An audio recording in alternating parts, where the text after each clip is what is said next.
Ladies and gentlemen, and welcome to yet another edition of Hello Pastor. It is your show, your every other Sunday show, Hello Pastor, which answers some biblical questions. Some of those questions have never been asked. Some have been asked, but they have never really been dealt with in a very methodical way. So Hello Pastor comes to you every other week with Reverend Dr. Chandler Freeman. We want to welcome all our viewers from across the globe. Again, this is Hello Pastor on Focus on Liberia. And we want to say to all of you, happy Father's Day. Let me welcome the presenter of the show, Reverend Dr. Chandler Freeman. Pastor, happy Father's Day. Brother Dennis, happy Father's Day to you. I'm happy to be here today for another groundbreaking show on a very, very important subject. The subject of fatherhood. That is a very important subject, fatherhood. Again, our topic today is fatherhood. We want to deal with this. What is, when we say fatherhood, what is fatherhood? What is manhood? How are they different? Who is considered a father or a godly father? What does the Bible say? We want to say, what are some of the challenges? What are some good examples of fathers in the Bible? Again, who is a godly father? How can I become one? What are some of the things that will make people to see you and know that, yes, this is a godly father? We're going to discuss all that. But before we start, let's talk a little bit about Father's Day. Today is Father's Day, and we want to say happy Father's Day. Father comes to people in a different ways. Some are biological fathers, some are not. But in any way you are a father, we say happy Father's Day. Pastor, I know we're talking about fatherhood, but Father's Day is before the show I was saying, how really did Father's Day enter the church? Because some of these holidays didn't start in the church. But what are some of your thoughts? It's not a bad thing to celebrate fathers in the church.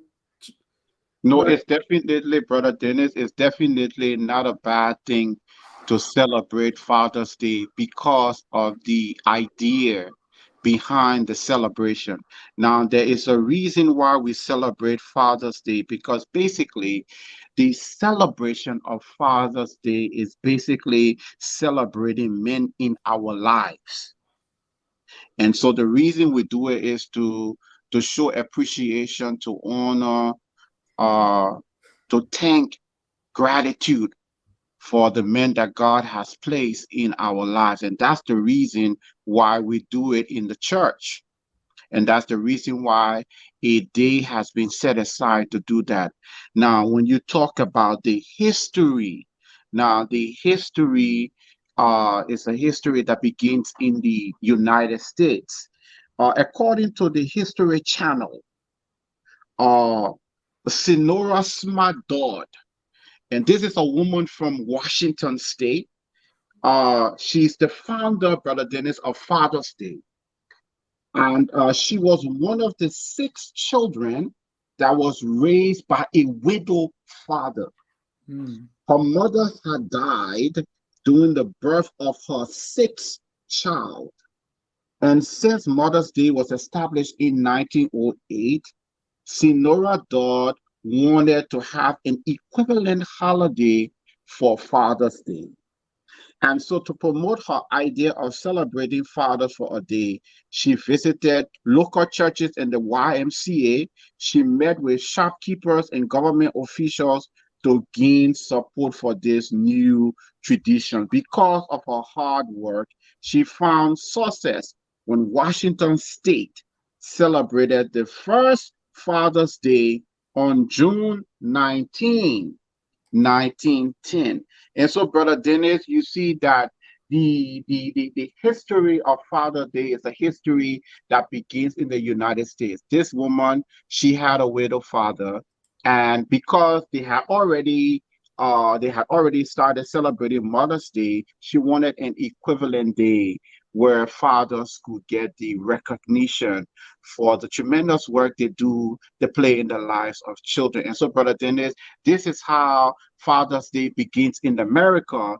And then she had talked to church going folks to celebrate it, because in terms of her, she wanted to get support for the day. She met with the YMCA, she met with local churches. And Brother Dennis, this is how you have this holiday celebrated in the church.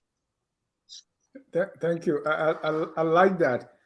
And I don't know, I don't want to take us away from it, but I don't know how, what is the criteria? Let's say there are other holidays, because the church now, if you look at Mother's Day, if you look at Father's Day, sometimes even Valentine's Day, they are all celebrated in the church very well. They are all being incorporated. Is there a standard? Is there a yardstick to accept any holiday in the church? And what would that be, if there's any? Well, Brother Dennis, if you really think about it, when you go back to the Ten Commandments, right? Right. The Ten Commandment tells us something, and that is the only commandment, Brother Dennis, we have in the Ten Commandment with a promise. The promise, and it says that God is going to give us long life when we honor our fathers and we honor our mother. The idea is reinforced in the New Testament in the book of Ephesians again by the Apostle Paul. And so, Brother Dennis, basically, the idea behind the day is a day to honor. And so we are commanded in the Ten Commandments to honor our parents, those people. They may not be biological, but they play the role of active parenting in our lives. And so it's important. Yes. And if the day, Brother Dennis, is biblical in the sense that it's an honoring day for the role that they play in our lives. Thank you. That leads us to our topic for today, which is fatherhood. And if you are just joining us, this is focused on, like, bro, this is Hello Pastor with Reverend Dr. Freeman. We come your way every Sunday, every other Sunday at 6 p.m. Eastern Time. Well, so we're going to start with fatherhood. That's a big word. Pastor, what is, when we say fatherhood, what we're talking about here? We're Let's start with talking basic definition. basic definition. You're talking about, however, Brother Dennis, for this particular, since Yeah. we are talk, this is Hello Pastor. The definition I'm going to be giving you is the definition of a godly father. Godly father, uh, primarily. the person, Brother Dennis, that I really have in mind when you really think about a godly father is Joseph, who was married to Mary. Uh, I think for me, he becomes for me the description. He becomes for me the definition of a godly father. One of the things, Brother Dennis, when we begin to analyze this man, the first thing we learn, the text begins to say about this man is that he was a righteous man. Now, Brother Dennis, when the language is used in the text, righteous, Brother Dennis, is a title that has to do with how this man handled things. Yeah. Isn't it interesting that the text tells us when he realized that this is what had happened to Mary? The text says, because of his righteousness, he wanted to put her away in a private way. And so, Brother Dennis, the first thing we see is maturity. We see that he is discreet, the way he goes about his business. Something major is going on in his life, and he is not babbling about it. He doesn't run to the press about it. That Mm. takes a lot of maturity in terms, and so righteousness is one of the first qualities we see in terms of a description of a man. And so when we look at a definition of fatherhood, I think number one, Brother Dennis, is the relationship this individual has to God. For the very fact that God could speak to this man in a dream, giving him spiritual direction, telling him to leave the country, that his family was in danger, understanding that he is the one that's responsible for the leadership of his family. And so when we want to come to a simple definition of the father, the most important thing, Brother Dennis, is that the godly father is one who knows God, who has a active and a vibrant relationship with God. Do you need to have children to be a father? No, Brother Dennis, you Mm. don't. You Why? don't. Because, Brother Dennis, we also, the Bible says, what is, when you look in the book of James, Brother Dennis, right? The Right. book of James says, what is true religion? There are three things that are highlighted that the book of James tells us about what true religion is all about. Number one, to take care of the orphans and the widows, and to keep oneself not corrupted by the world. This is what James tells us is one of the oldest books, Brother Dennis, in the New Testament. And so when a person, Brother Dennis, takes orphans into his home, the individual, these might not be his biological children, Brother Dennis, but if this person is raising these children as his own, Brother Dennis, that is fatherhood in word and in deed. And so you don't have to have children to be a father. Thank you. And you already gave the example. I was going to ask for examples of a godly father. You started with Joseph. Yes. Anyone you can think of again in the Bible? I mean, in terms of godly father, Yeah. uh, for it's Joseph, the two Josephs, Joseph in the New Testament and Joseph, the son of Jacob. Those are the examples I will highlight. But Brother Dennis, there are other good fathers. Notice that now you see how I'm changing my language just to nuance a little bit. The reason why I moved from the two examples I gave you first, they were really high up. Joseph, the father of Jesus, and then Joseph in the Old Testament. These are really high examples. But then, Brother Dennis, you see, I moved from there and I came down a little bit. Then I started to talk about good fathers. Right. Because the other fathers that I see, they're good fathers. They're not perfect now, but they're good. Abraham is a good father to Isaac, but it doesn't mean he's a perfect one. He's not a Right. perfect man. He's not a perfect father. I just wanted to highlight that. Right. And even ourselves, Brother Dennis, as we continue to follow Jesus Christ, we are good fathers, but we are not perfect. Yeah. We are still learning we're still learning what it means to be a father. Hopefully, now because we find ourselves in a country where information on the topic is readily available. Because unfortunately, Brother Dennis, when we were growing up, there was no course that anybody taught us called fatherhood. Yeah. It was later in my life that I realized that I needed to understand about the subject and be more informed about it. That's when I started to research and started to read books. The first book I read was a book called Power Dad. I was really interested in the subject, how I went in this particular area, and so I started to, read a lot of books on the subject to be informed. But when we were growing up, there were we weren't taught what it meant to be, a good father. I don't know about you, Brother Dennis. I don't know No, if, you no, know. I was not, and still I don't know anything about being no course, and this is my first teaching talking about fatherhood. So I'm very much interested. So you named two. You said godly father and good father. So there should be opposite, right? No, no, no, no. There's that. No, no. I said good. If these No, no. fathers, I they mean have a relation. there will be bad fathers. That's what I mean. You can be father and be a bad father since you have good fathers. Is that the Yeah, truth? we have. We definitely have. We have bad fathers in the Bible. But the two examples I was giving you about fathers where the examples are so noble, Right. like Joseph and Joseph in the Old Testament. But then there are other fathers, they're good fathers, Mhm. but it doesn't mean that they They are are to perfect. that level. So Yeah. in today's sense, if we want to talk about a good father, Hmm. because we are all not perfect, what are some of the characteristics because you said Joseph did not go and tweet about when God told him, right? So what would be some of the example of a good father today? I'm not talking about to name individuals, but what would be the qualities?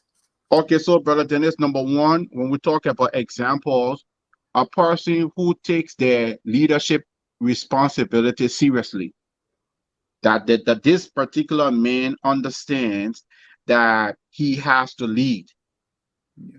Now, Brother Dennis, isn't it interesting though that I want you to watch this text for a minute. The angel came to Joseph and to tell him that he had to take his family into Egypt. And he had to act, Brother Dennis. If he had not acted in a timely manner, the slaughter of Jesus would have taken place. And so the first thing is that a father is one who takes his leadership role, Brother Dennis, seriously. One who has a relationship with the Lord, a real relationship with the Lord, where the Lord can speak to him and direct him and lead him. But Brother Dennis, this man is also a provider, not only just a provider, but a good manager. Brother Dennis, isn't it interesting that the wise men brought them financial resources because they said they brought them gold, right? Yeah. But Brother Dennis, you see how God provided for them? They're going to a new country. It's going to take Joseph time to set up his carpentry practice, right? But since they had gold and resources, they were in the best position to make the transition from one country to another. And so he had to have been a good manager because he had to have been able to manage those resources. Because remember now, Jesus grew up in Egypt, and that's what the Bible says, out of Egypt I called my son. And so, in terms of a definition, this is a man, Brother Dennis, who has a relationship with the Lord. It's a real relationship with the Lord, but he's a leader. When Yeah. he has to make leadership decision, Brother Dennis, he has to make it. He needs to make it. And so, that's very important. He has to lead. He's a leader. He's also the primary teacher of his children. Our children, Brother Dennis, can go to school. Our children can go to church. But that is not a substitute for prayer in the home and the mentoring of the father. Remember that Proverbs, Brother Dennis, Proverbs 22, verse 6. Train up the child. Who is the one responsible to train up the child? It's the man. But then isn't it interesting in the Old Testament, for example, the father of Zacharias, who was the father of John the Baptist? He Yeah. was the one, Brother Dennis, that went to God to pray for the people. Brother Dennis, isn't it interesting to you that nowadays the women are the one praying, but when you really study the Bible, the men were the one praying? Brother Dennis, what do you think has happened? Now we have the rise of the prayer mothers. But when you really, really look at the Bible, Moses, Abraham, these were all men who prayed to God, and God answered. Even Isaac, when Rebecca was barren, Isaac prayed, and God heard his prayer. And so, Brother Dennis, what you have here is that the fathers are responsible for the spiritual training of their children. Who's supposed to teach their children and their wives the word of God? Who's supposed to prioritize prayer in the home, Brother Dennis? The father. Who's supposed to make sure that there's discipline in the home, that there's structure in the home, that the kids are trained in the admonition of the Lord? It's the responsibility, Brother Dennis, of the father. Who's supposed to make sure that the children, the same way how you prioritize education, how about religious education, spiritual education, Christian education? You cannot, Brother Dennis, wake the children up early to go to school to make sure that they go to basketball practice, football practice, tennis practice, but Sunday morning you let them sleep in and now wake them up for Sunday school and now wake them up so they can get the training in the things of the Lord. So it is a father, and his example, what he's doing these things too, but he's making sure that it happens. He's supposed to be the one to call his woman to pray and teaching her the word of God. But isn't it interesting today that because the men in the home don't teach their wives, they get mad when their wife is clinging to a pastor that is teaching her. But whose responsibility it is? It is your responsibility to learn the word of God to be able to teach your family. Now, we as pastors, according to Ephesians chapter 4, we have a role, and our role is to edify, our role is to teach. But we want men in the church who are learning God's word where they can teach their own family, because I'm not the head of that particular family. Right. Yes.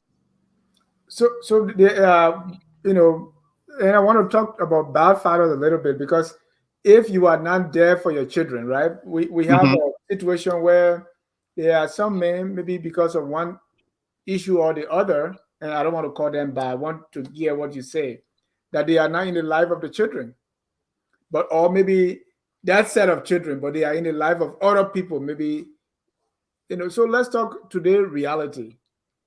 What would be some of the example of fathers that are bad or bad fathers? Brother Dennis, well, you know what? There's nothing better than for us to look at God's word. Let's look at 1 Samuel chapter 2 on this matter before I begin to speak, right? Okay. Because if I feel it's the best way. That let me just pull a passage quickly from 1 Samuel chapter 2. I rather us do that, and then when I provide commentary, it will be really, really important.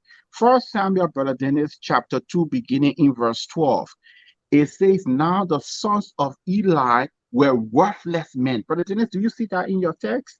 Hmm. I want you to look at that, Brother Dennis. 1 Samuel Hmm. chapter 2, beginning in verse 12. What God's word has to say concerning the sons of Eli. It says the sons of Eli were worthless men. We're talking now, Brother Dennis, about bad examples, Yeah. right? Yeah. Right. Okay. Now, Brother Dennis, notice when they say that they were worthless men, notice the first thing it has to say about them. Number one, foundational thing. It says, thank you so much. Our technical support, just look at the line, Brother Dennis. It said they did not know the Lord. Hmm. Brother Dennis, do you see that? Yeah.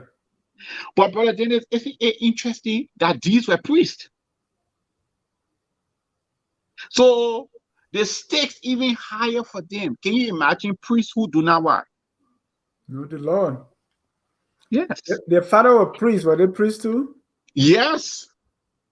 The father was priest, and Hophni and his brother are priests. But Brother Dennis, the Bible says they did not what? Know the Lord. They didn't know the Lord. So you see, Because, Brother Dennis, now I'm coming to build on this.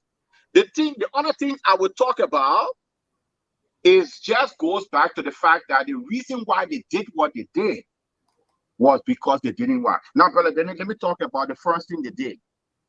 Number one, it says that in verse 17, the sin of the young men was very great in the sight of the Lord. But why was the sin great? Because they didn't want.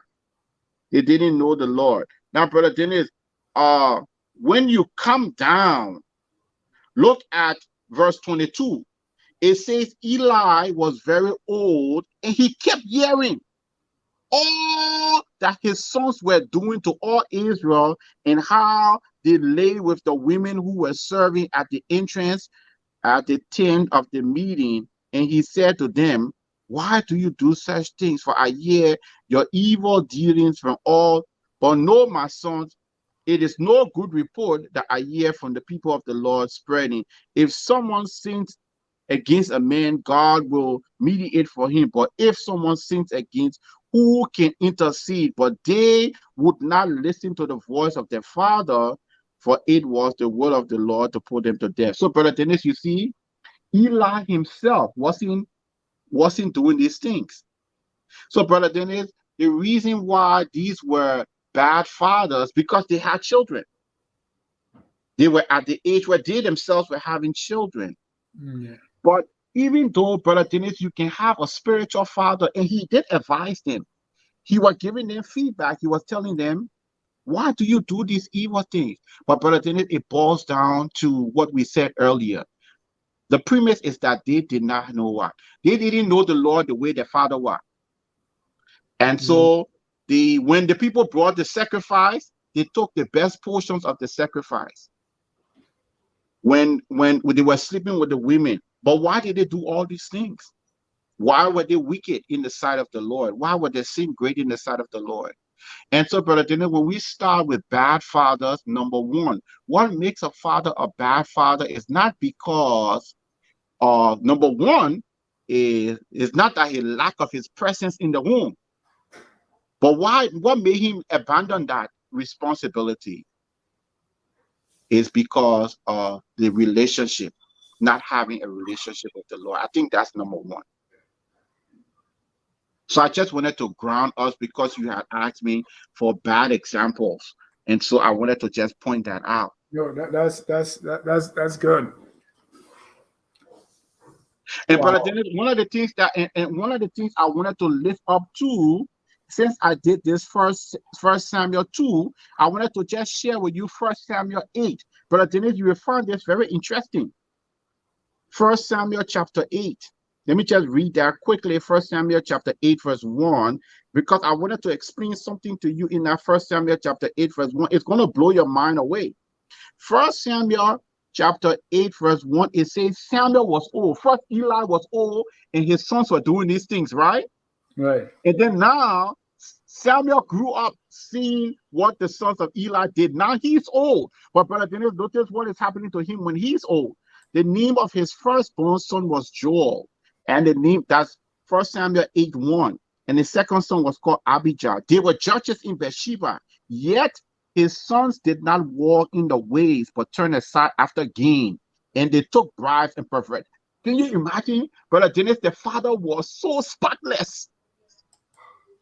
Samuel, this mighty man of God. But Brother Dennis, it doesn't mean that because a father is a good father that the children will emulate the examples of the father. We know Israel says, Samuel, we don't want your children to be judges because they are not like you. They don't walk in your way. So, Brother Dennis, why was Joel and Abijah bad fathers and bad examples and bad judges? They accepted bribe. They took money from the people for personal gain. But at the same time, they didn't walk in the example. They didn't emulate the example of their father. But at the same time, Brother Dennis, their father was an impeccable leader. But Brother Dennis, isn't it interesting in this text? The application in this text that has to do with Liberia is this. The elders, Brother Dennis, listen. It says then in verse 4, Then the elders of Israel gathered together and came to Samuel at Ramah and said, behold, you are old and your sons do not walk in your ways. Appoint for us a king to judge us like all the other nations. Sometimes we have bad leaders and the people recycle them. And the people never come to the point where they call out the bad leaders. But in this particular text, the elders of Israel, brother Dennis, isn't this fascinating? The elders of Israel came to Samuel and they said, Samuel, we don't want your sons to lead us anymore because they are not like what? When are we going to come to a point to call a spade a what? A spade. When are we going to get tired?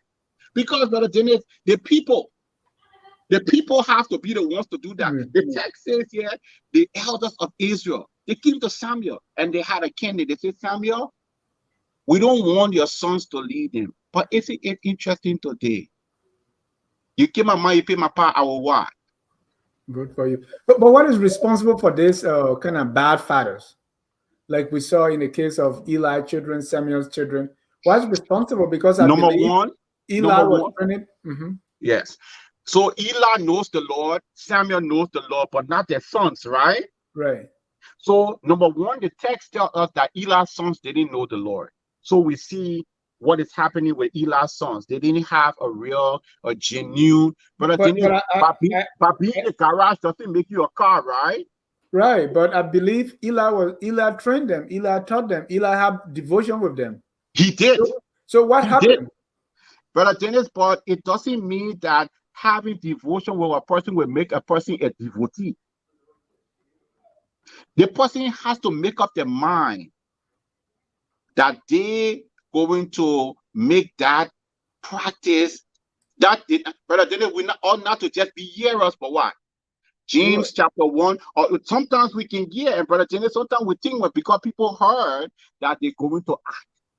I can listen to something, but listening to something is different for me living something.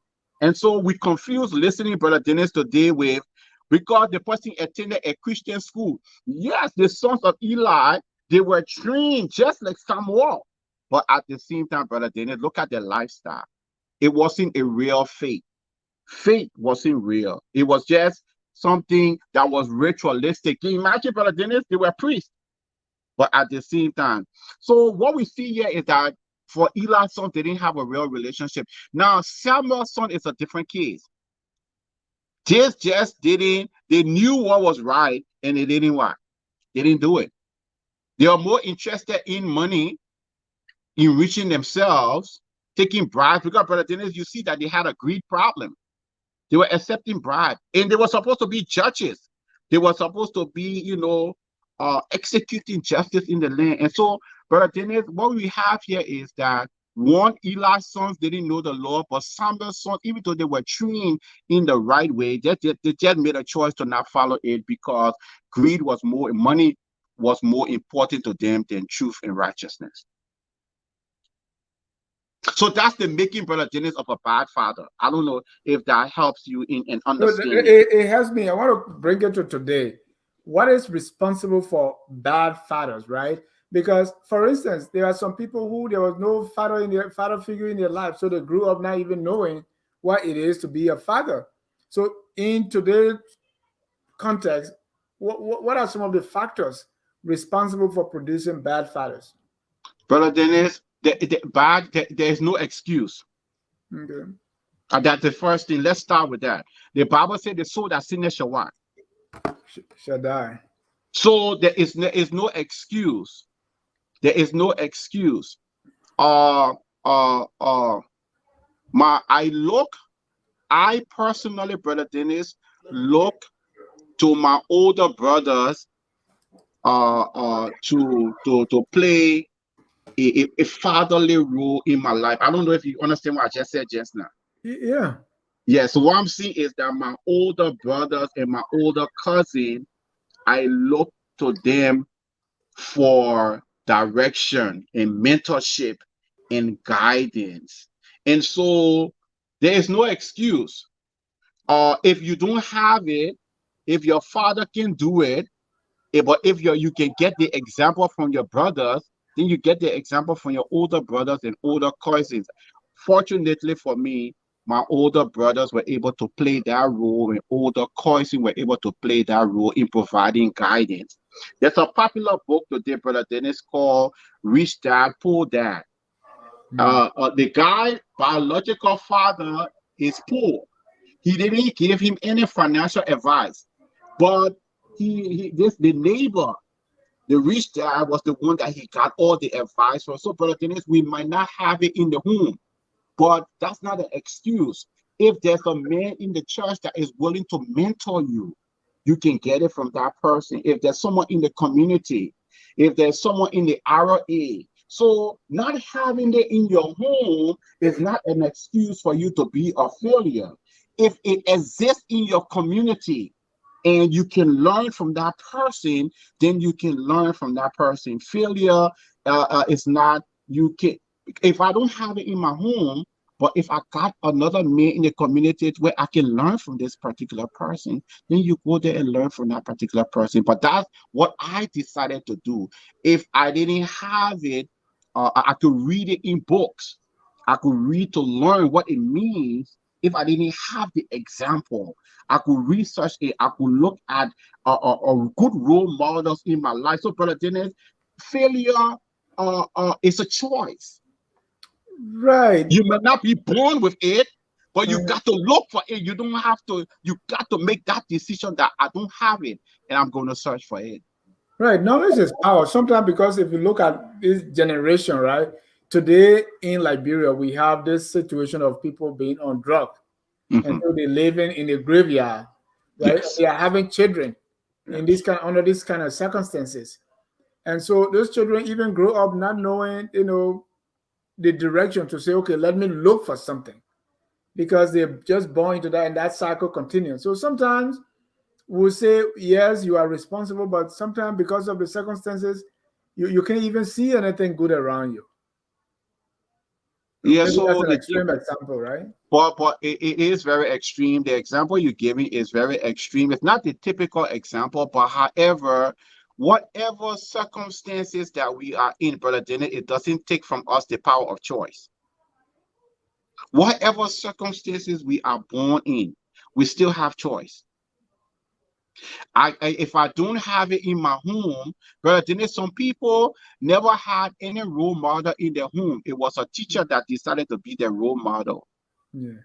But an older person in the community decided to be their role model. So, Brother Dennis, yes, we might not have it in the home, but can I, if I have it in my community, then I'm going to take advantage of that to be able to better my life, to be different from in the state that I came into the world in. That is the choice that we have to make.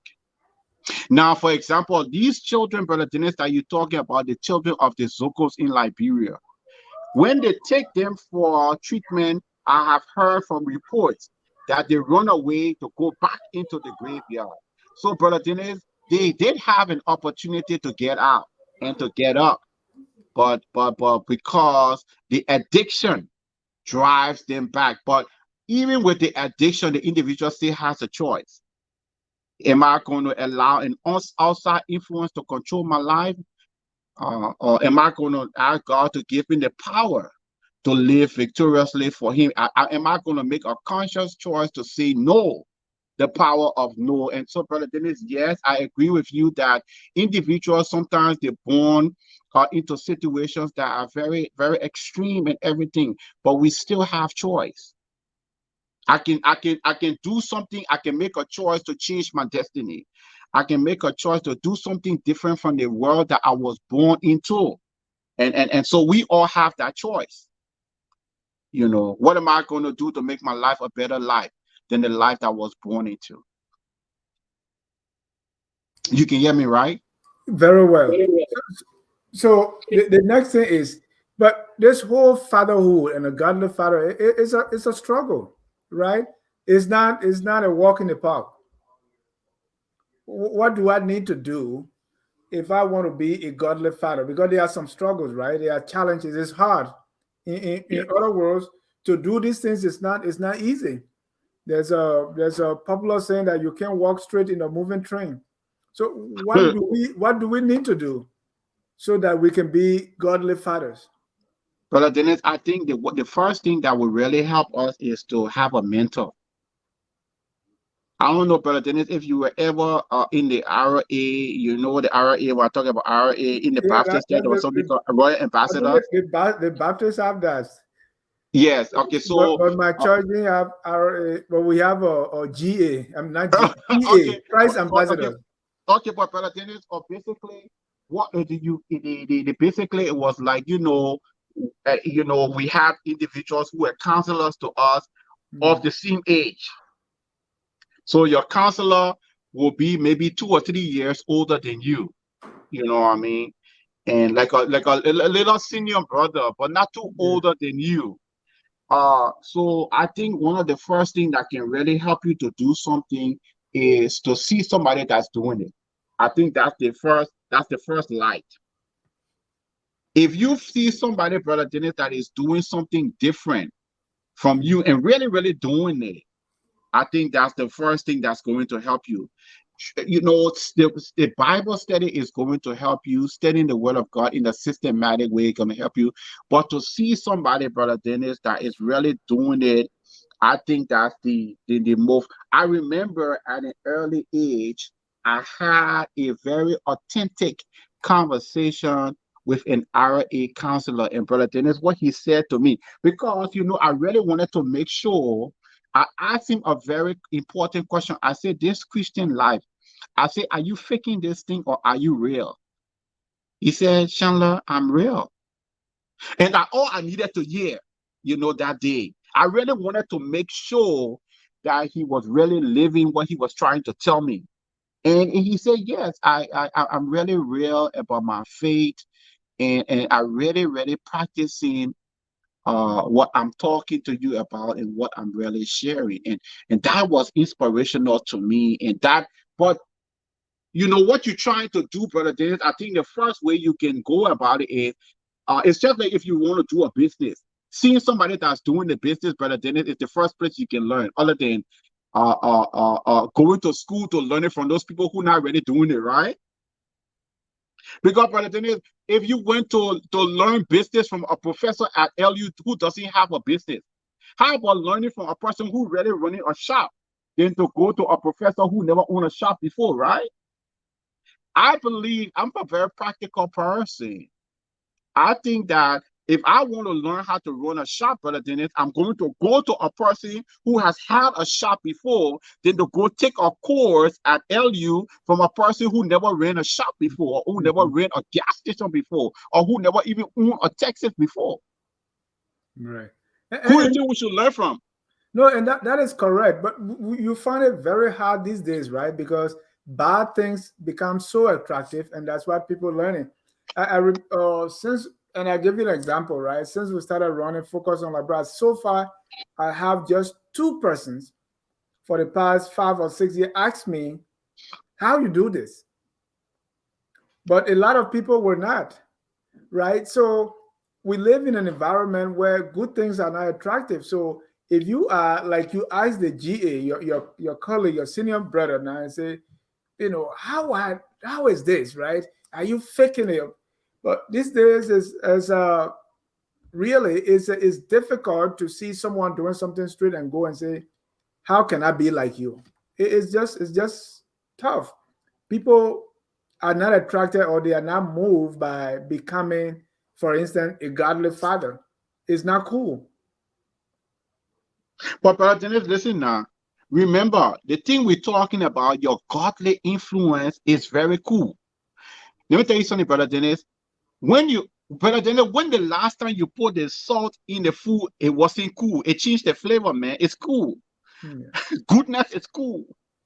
When Jesus said light of the world, Brother Dennis, when a place is dark and you come in there and your example lights and your example can motivate another young person.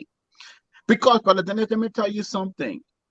When I gave my life to Jesus Christ as a young man, there were a lot of young men like me that were becoming child soldiers. You understand what I'm saying, right? Yeah. I made a decision when I went to church that night that I was going to give my life, but I was going to be talking to other young men like me to teach them the Bible. That was the turning point in my life. All am I saying to you, Brother Dennis, is that Brother Dennis, do you see the salt in the food all the time? It doesn't mean that it's not there. Your presence can be powerful because that salt flavors the food, but sometimes you can't see it. But the Bible says our influence sometimes, Brother Dennis, it can be hidden influence. You the salt of the earth. Sometimes, Brother Dennis, you not see you don't see the salt in the food, but you can taste it. But sometimes you can see the light. You know what I'm saying? Yeah. And so the influence, Brother Dennis, let me tell you something. Sometimes, Brother Dennis, people can be looking at your example. You just don't know that they're looking at your example. Because Jesus said that you are the light of the world and you're the salt of the earth. You know what I'm saying? I've had the opportunity to talk to a lot of young people, even at an early age, to not kill themselves, to not become a child soldier, to not go to say they're running to Sierra Leone and because they're in search of gold and diamond and lose their very life and their very destiny. And so, Brother Dennis, when it comes to influence, goodness is a very powerful thing. Yes, a lot of people might be on the wrong way, but a lot of people on the wrong way doesn't make it the right way. But I'll tell you something, Brother Dennis, the salt in the food, and then you can enjoy that salt in the food, Brother Dennis. Have you eaten that salt pork before? You can taste that salt. I can enjoy it. So let's go to manhood, because fatherhood, manhood. Sometimes what is that? Oh, you man now. Oh, you are man. You have moved from boy to man, right? So Yeah. you are man. Is that what? First of all, what's the difference between fatherhood and manhood?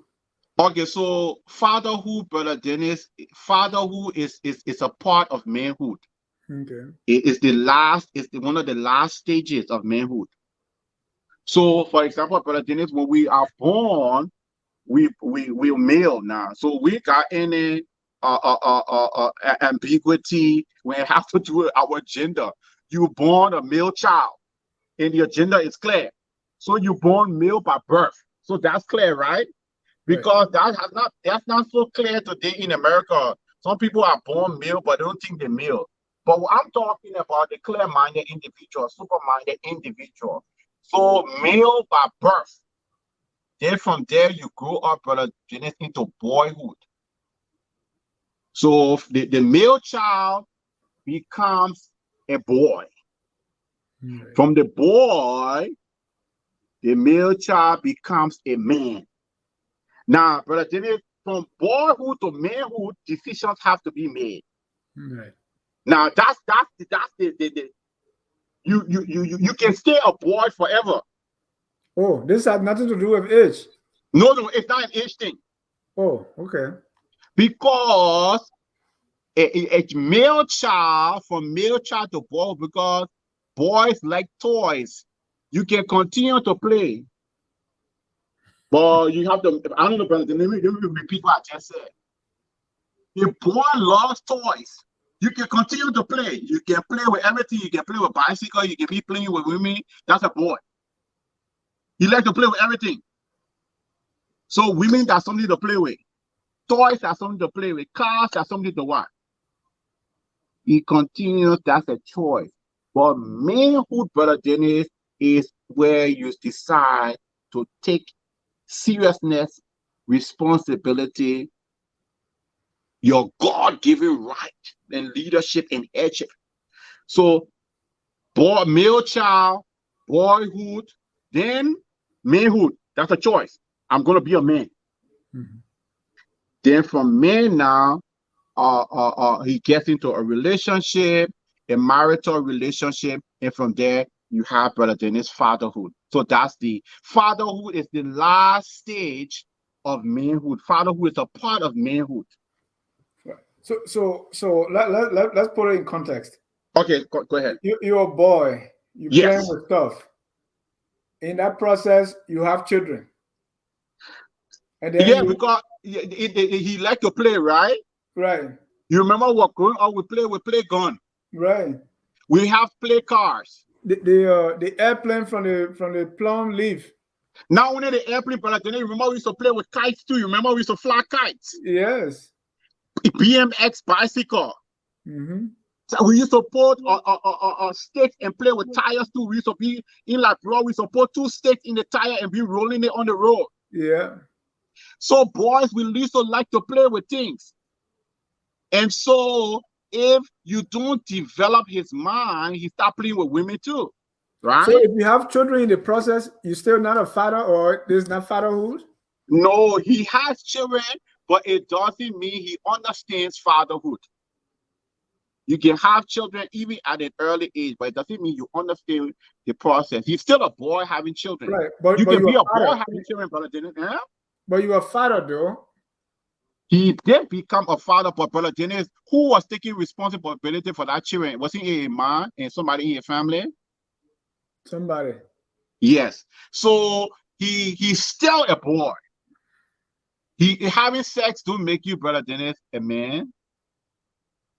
That's just biology at work. So what I'm saying is that manhood is a choice. Manhood is when the person maturity. You see what I'm saying? That's why, brother Dennis, you remember, look at the text now.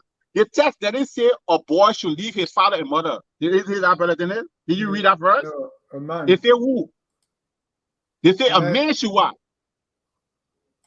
should leave and cleave. And cleave. They say a boy. Because a boy is still not ready emotionally to even live with a woman. Brother Dennis, you know living with a woman, that's nothing, right? Ah, you will tell me. Brother Dennis, if you a boy, you can deal with the complaint that the woman gonna give to you, right? No. Because she expecting you to solve. When you are man, the final decision you have to make it. She's looking to you for answers. The reason why she's nagging is because she's looking for solutions, right? And you have to have the emotional intelligence as a man to be. But having sex don't make you a man now. So where No. do we go from here? I want you to tell me, give me some direction here, give me some hope, and then we bring in our colors. Where do we go from here? Brother Dennis, I think that where do we go from here? Brother Dennis, let me tell you something. The reason why we in the state we in is because we never took this subject seriously, and it's having an impact on our community, right? Right. So Brother Dennis, this is the thing. The giants that our parents then didn't kill, we want to kill those giants, right? But brother Right. Dennis, just imagine now we got 2 things we're dealing with. We're dealing with our parents' giants and we're dealing with our own giants. Because the areas where our parents then didn't win, brother Dennis, you and myself got to win in those areas. If they say our papa didn't let woman business, brother Dennis, we can't be the same. Mhm. So if we grew up, they say, man, the papa didn't let what? If they say the papa didn't let woman business, brother Dennis, then we have to come out. Hey, the papa then all did the drinking. The papa then don't pay our school fee. Then we have to come out, brother Dennis, to kill the giants that our parents didn't kill. We cannot, brother Dennis, come and do the very thing and repeat the very mistakes that our parents were. The papa didn't support us. The papa were never around. But brother Dennis, then we got to what? Not make the same. We got to make sure that the giants that our fathers and mothers didn't kill, we kill it. And so that we can kill brother Dennis. But guess what? We have to start practicing responsibility. Before David could kill Goliath, he killed a lion and bear, right? So responsibility starts at an early age. At an early age. Discipline. Because brother Dennis, what you have here today is you can't say, oh, because the papa didn't let woman business, we will also let what? Because of the African way. But we see the African way, brother Dennis, will leave you broke. Because or you won't be able to save. But Brother Dennis, you do know God in his wisdom, the receipt. Let me tell you something, Brother Dennis. When you give your wife money just now, Brother Dennis, you can go back to her, you can get that money. Nope. What I'm saying is that if you give your wife money and you told her it was for your family and for the children, everything, you can go back to her and get it. But if you give your girlfriend money, you're not getting it. Ladies and gentlemen, if you just joining us, this is Hello Pastor. It's happy Father's Day, and our topic is fatherhood. If you want to join the conversation, please call 605-313-6004. The code is 791-403#. Pastor, we have a caller here. Let me bring on Joseph Wiankwe. Okay. Joe, you are live. Happy Father's Day. Oh, happy Father's Day. Thank you, Lord. I've been trying to reach Mr. John F.O. Hurst. By the way, I'm not that I'm got through. I don't have no question about it. I want to make a few comments.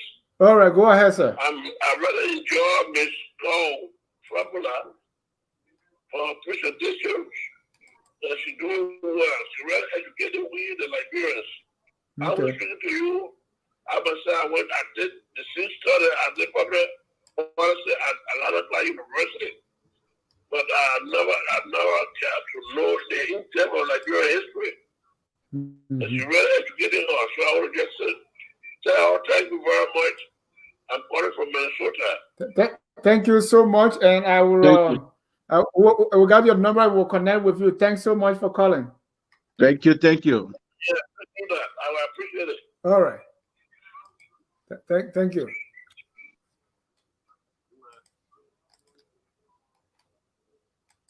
All right. Pastor, we still got a few more minutes before we close. I know. Yes. We are discussing fatherhood. Yes. And I ask you a few questions. I know this is a big course. Anything else you want to discuss about fatherhood? Yes. So, Brother Dennis, number one, the father, a couple of things I wanted to stress, Brother Dennis. The father has to lead. Yeah. You have to lead. You can't be afraid to lead. You have to lead. You can look to your wife for leadership. And you have to, number one, you have to lead, and you have to be a provider. Now, it doesn't mean that the wife cannot work, but the responsibility of that family is your responsibility. Because, Brother Dennis, do you know that Adam had a job before he got a wife? No, I don't know that. Brother Dennis, when God created Adam was working in the garden before God even created the woman. So number one, the man had a job and the man had a home before he even got a woman. You see the pattern? So certain things have to be in place. You can't be trying to look for a woman, you got a job. You can't be trying to look for a woman, you have whom to carry the woman to. But you're still living in your parents' basement. Man, stop that. Let's follow what Genesis says. Adam was working.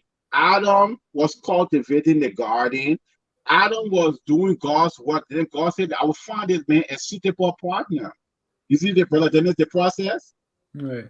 Adam was focused on his goals. As men, Brother Dennis, we ought to be focused on, and Adam had a relationship with God.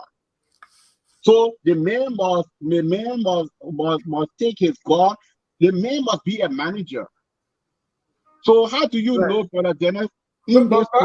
Pastor, let me come in a little bit, because sometimes when we say these things, we put the woman in the position that she's here to be taken care of. No, right? no, that's not what we're saying. Here is equality. There's the people want equal rights, and they're talking. So, I mean, does it matter if the woman? No, we're not, Brother Dennis. Your responsibility, that you accepting your responsibility, doesn't mean that the woman is coming to be a liability. The woman can be working, but that management of the family, you're gonna have a joint account. and you will decide, but you have to be the manager in that family. You're going to decide how you're going to spend the family money and how you're going to save and everything. But the thing is that the woman is not a liability because when you're doing what you need to do, it doesn't mean that you taking you, but it means that that woman she needs security. She needs to know that you got it.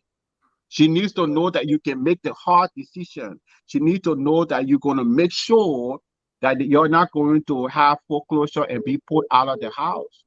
She needs to know that you're not going to go spend that money at the casino or the strip club. She needs security. She needs to know that you're going to pay the bill. You know what I'm saying? So you making sure that things get done doesn't mean that you're just taking care of her. Yes, you are supposed to take care of her. But you can also have a partnership or relationship where you say, okay, she makes this amount and the both of you work together. You put your resources together because you're supposed to be a team. God made you a team. God made you a partnership.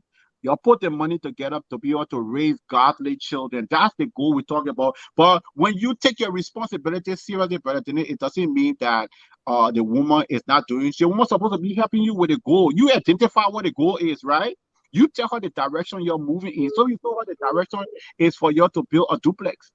Then you walk towards that one.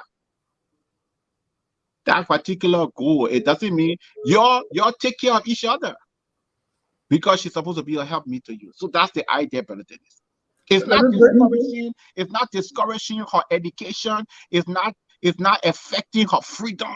It's not restricting her. It's not suppression of the woman. No, Jesus lifted up the woman. We believe in the dignity of the woman and everything, but what we see is that as a man, you have a responsibility. Let me bring you one more color here. Let me see if I can pick the color here. Color your name and where you calling from. Hello, color. Hello? Are you getting me? This is Elvis. Okay, go ahead, Elvis. Yes, thank you for the show, Pastor, and happy Father's Day to you. Thank you, Elvis. Happy Father's Day to you too. Thank you. One of the points that you touch on, and I kind of agree with it in the broader scope. But then the question is for those guys, right? Some of them in America, and some of them in Liberia. Let's just be specific in Liberia, who may have let's say graduated from college, but they don't have they can't find a job, or the job isn't paying enough for the place that they live to be able to afford housing. One of the problems we have in this country now is with housing. The rent is too high and so forth.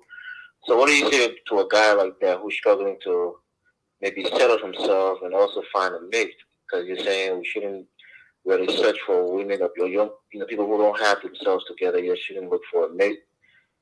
But if a guy is struggling and he can't really, sometimes some people get into a relationship because they see it as another way to. What do you mean? What do you mean struggling? Struggling with job or struggling to find themselves, or struggling with what? Like in terms of like having a home, like say if you live in your mom's basement or your parents' basement, if you don't have your own place and you don't have a good job, you shouldn't be looking for a woman. I want to get some more clarification on that because a lot of people struggle with that. Thank you. So thank you. Okay, brother Elvis, you can hear me? Yes, he's watching it on his show. Okay, so on the TV. So the thing is that if you can't get a job, you have to, especially like a context, brother Dennis, in Liberia. When I was going to the Baptist seminary in Liberia, I didn't have a job. I created a job for myself. So, brother Dennis, when I was going to the Baptist seminary, I bought 2 power saws. I got a permit from Forestry Ministry, and I used to burn coal at that time on Rawafi Highway and supply all the restaurants in Liberia, in the Monrovia area with fire coal. What am I saying? I'm saying that you will have to be creative. You will have to find a way. For example, Brother Elvis, we got people coming to Liberia who started Wheeler Market. We have people that came to Liberia, they were doing money changing. Today, they got big business. We saw that with the Fula people. We saw that a lot in Liberia. People came, they started, but they were focused on building the business. All I'm saying to you is that if you don't have a job, you cannot get a job in a ministry in Liberia. It doesn't mean you can do a business. You can do a business. And doing a business doesn't mean you're not going to make money. You can sell fire coal. You can find a way to do a business that bring income in. And all I'm saying, and then your time, you can set a deadline. You can say, okay, I'm going to be in my parents' house, but I'm going to take this opportunity to be able to save money and everything. You can't be say, okay, I'll just be in my parents' house and I'll just continue to be in my parents' house. The economy is the economy. But we got people coming from other countries who are coming to the scene Liberia, though. Even if you have to sell color, you no problem in selling a color. If you have to sell gari, no problem in selling. If you got to sell a checker, nothing wrong with you doing it. All I'm saying is that you live in a country where you will have to find your own path. There are people that came from Ghana and came from Nigeria. They're coming from China. They're coming everywhere in Liberia to do business. And so you will have to find a way and say, what can I do? The government not going to do it for me. And I have to find a way, even because I got a degree from LU, it doesn't secure me a job. You got to be able to think, not in a box, without a box. You have to be able to understand that my future is in my own hands. It's not in the hands of no political party. No political leader can do it for you. But you have to be able to be creative, to be able to do this for yourself. Let me tell you something. If you have to sell hot dogs in a bun, then start that business.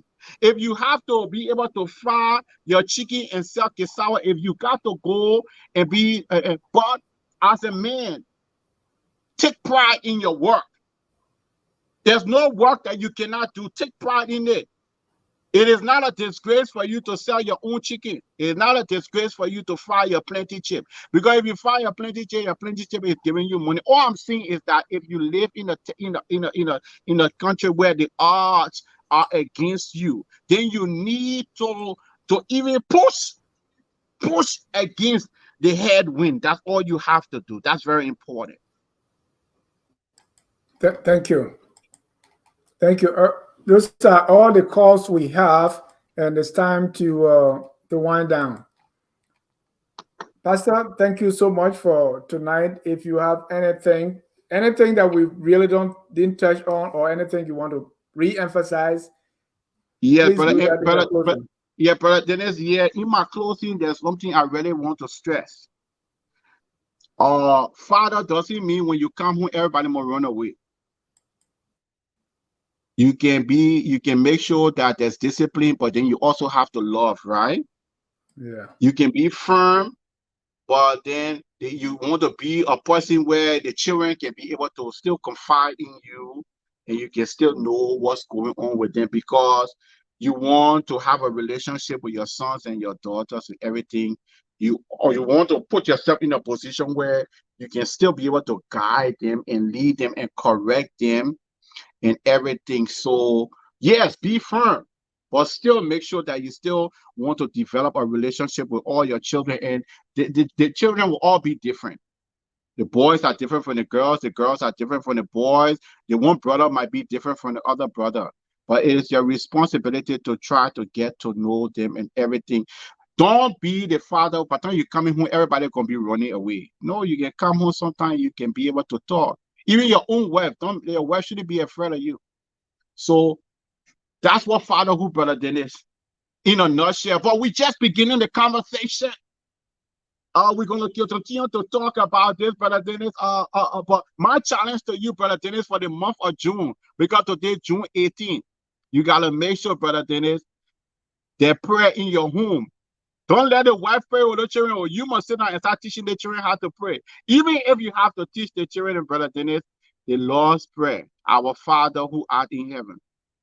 But you got to teach them Bible verses. But it's your responsibility, Brother Dennis, to train them in the way of the Lord. My challenge to you is, Brother Dennis, each night, your children, pray with them. It doesn't have to be a long prayer, 2 minutes prayer. But praying with the family is going to go a long way in developing a relationship with them.